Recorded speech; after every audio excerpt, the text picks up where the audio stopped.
So last week I made a video on the best Royal Rumble winners, and of course WWE copyrighted that shit. Well, here I am back with another video, and this time let's take a look back at the worst Royal Rumble winners, and this time hopefully I don't get copyrighted. Come on WWE, I don't even make money off this shit yet.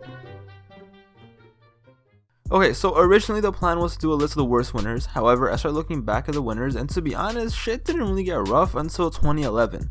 Like, okay, Hacksaw won the first Rumble, but who cares? Back then, it was just a random event. There were no stakes to it, so who gives a fuck? And, you know, people actually liked Hacksaw back then. 94 didn't have the best result as Hart and Luger won, and it felt like it was kind of a cop-out. It was like, oh, we're not sure who we want Yokozuna to face at WrestleMania. What about both? I don't know, we'll figure it out.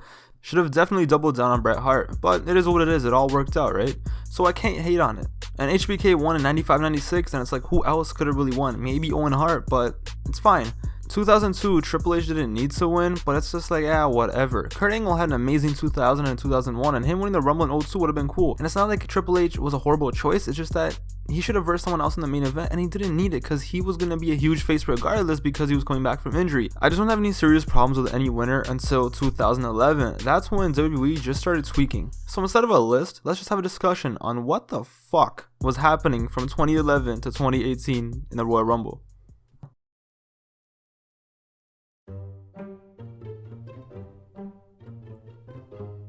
So Del Rio won the 2011 Rumble, and the 2011 roster, let's just say it wasn't the best, just a lot of unimportant people and just straight boring wrestlers. So I don't know why they had the bright idea of doing a 40-man Rumble match. See, now in 2019 if you do a 40-man match, I get it, but 2011? Seriously? And Del Rio winning isn't that bad, but it's just like, man, he wasn't ready, he was being pushed insanely fast, and he ended up in a feud with Edge that didn't need to happen, and he also ended up losing, but that's a different story because of Edge's injury. One of the issues started around 2006 was it used to be winner got to main event WrestleMania, and it turned into winner got a title shot at WrestleMania, and when that became a stipulation, they started making some wild choices with Rumble winners, and this was the first real wild one in 2011. Del Rio wasn't ready to main event WrestleMania, but it doesn't matter anymore because now you can just make him open WrestleMania with a title match. He just wasn't ready, he wasn't that hot, and no match he was going to be in was going to be that much of a draw. Regarding Edge, him and Christian for the title would have definitely been a better thing to do, especially because of the great 2010 that Christian had. I thought it wrote itself. Imagine if Christian won and challenged his longtime best friend and former tag team partner for the title. Or just another choice would have been CM Punk. He was definitely ready. But Alberto Del Rio, come on. With 2012, it's the same thing. Like, Sheamus, why? They just make him win. It's just like, okay. He goes to versus Daniel Bryan in the opening match of WrestleMania and it lasts 18 seconds. This was supposed to be the one. This was supposed to be the Jericho Rumble win. He was supposed to be in full Jericho mode and everyone wanted him to win, and I think it would have made his feud with CM Punk so much better. Pretty sure that last minute plan changes resulted in this happening because Jericho was supposed to win, and the Royal Rumble winner should not be jerking the curtain at WrestleMania, and this happened 2 years in a row. However, because of this, we got Daniel Bryan becoming who he is today because of the loss, so I guess it all worked out, but it's still like, Sheamus? Really? 2013. Okay, John Cena, twice in a lifetime. Do I need to say more? What the fuck was this? Why? Listen, you could have easily booked twice in a lifetime without Cena winning the Rumble. All you had to do was make Cena cut a GOAT tier promo against The Rock and have The Rock come out and then just set it up. But nope, The Rock should have won the Rumble in my opinion. Cena and Punk should have been having classic WWE Championship matches at the Rumble and Elimination Chamber, and they're being super close, and something happening results in being like an indecisive winner. They could have had a time limit draw, and eventually we should have got a triple threat match at Mania. Instead, Cena won for no reason, and we got a boring ass twice in a lifetime match. And Rock and Cena are two of my all-time favorites, and I'm still roasting this. That's how you know it was just unnecessary. 2014, listen, Batista, I fucking love you.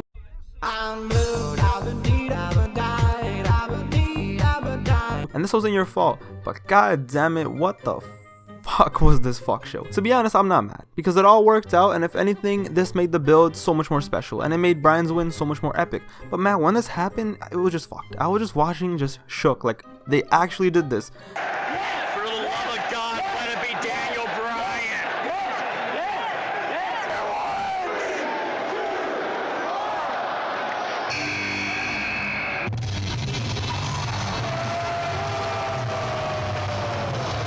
It was surreal that WWE was so blind. However, like I said, I can't hate because it all worked out.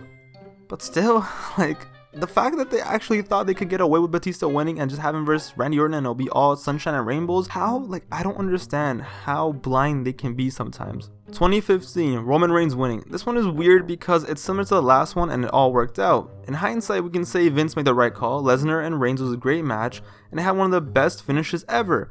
And you know, Bryan was gonna be retired anyway and it doesn't matter, but fuck hindsight. Imagine if Bryan won and he versed Lesnar. David versus Goliath. The build would have been amazing. The crowd would have been amazing. This would have been a GOAT tier WrestleMania main event in my honest opinion. But it all worked out. But the thing is, like, all these things that work out, it's funny how they don't work out because of WWE's plan. It always works out because they have to do last minute changes when you could have just done the right thing from the beginning. But it's fine. I really think Lesnar and Daniel Bryan would have tore that house down and it just would have been an amazing match. And then you have 2016, Triple H winning just to get Roman Reigns over. Did they really think this was gonna work? Everyone and their mom saw this coming. It was like, yo, what the fuck? The issue is, who else could have won? And it's like, you know what, Dean Ambrose, because the fans loved him and his mini feud with Triple H in February was just so hot. Imagine if they just did Dean versus Roman at WrestleMania. Maybe give the fans what they want so they don't boo your main event at WrestleMania. I don't know, because man, that Triple H versus Roman Reigns match at WrestleMania was so boring and the fans just hated it. But then again, is it worth it to make Dean win just so Roman can win? To be honest, yes, because at least it would have been interesting. Nobody thought Triple H would beat Roman. 2017, hey Randy, we have nothing for you to do at WrestleMania. Here's a Rumble win. Look, I don't know who should have won this Rumble, but there's just so many things they could have done. Owens could have still been champ, Jericho wins, and the BFFs go at it. Roman finally gets his win if he doesn't win 2015, and you know, hopefully this time he doesn't end up killing the Undertaker at WrestleMania. I don't know, that was sad to watch, to be honest. Undertaker just getting fucked by Roman Reigns. I don't know, make Bray win and redo the WrestleMania match they did end up having, and this time Bray goes over. But just making Randy win for no apparent reason, why? 2018, I'm gonna keep this simple. Nak won and it's fine, but the booking for Nakamura, as we all know, was just a clusterfuck. AJ and Nakamura could have been a classic at WrestleMania, but instead we got a boring match and we got a heel turn for no reason. Who does a heel turn at WrestleMania? Who sets up an angle at WrestleMania? This is supposed to be where angles, if they don't end, this is where they kind of have like a nice little climax. But what? They literally set up pay-per-views after WrestleMania at WrestleMania for no reason. The right winner won, if that makes any sense, but the booking was just like, what the fuck? And then the same thing with Asuka. The right winner won, but she ends up losing at WrestleMania to Charlotte and her streak is broken and we're just left like, okay. To be honest, the Asuka and Charlotte, I don't mind that much because at least they had a really solid match and it's fine. But the Nakamura and AJ Styles just left a bad taste in my mouth, especially because of the expectation. So yeah, 2011 to 2018 has been kind of rough and a lot of what the fuck moments. A lot of what did you gain from that moments. And it just has me here looking back at this like, damn, it's been a weird wild ride since 2011. And hopefully this Sunday at the 2019 Rumble, I don't have to add to this list and I don't have to keep talking about how WWE did some dumb shit again. We'll figure it out. But I don't know exactly who is the worst Rumble winner of all time, to be honest. I don't think it's Vince McMahon. A lot of people hate Vince for winning, but it was like, he was the hottest heel in the game. It's fine. Yokozuna was fine. But I really think it's between 2011 and 2018 that the worst Rumble winner has to be in there. And if I had to choose one, to be honest, it would be Alberto Del Rio, because what the fuck? It's either Alberto Del Rio or Sheamus, in my opinion. But let me know in the comments who you think the worst Rumble winner is. It doesn't have to be from this time period. I just thought we should discuss this because it's crazy how for so many years they can just have so much just weird stuff going on. Thank you guys for watching. Like, comment, subscribe, and stay tuned for more content coming soon to the channel.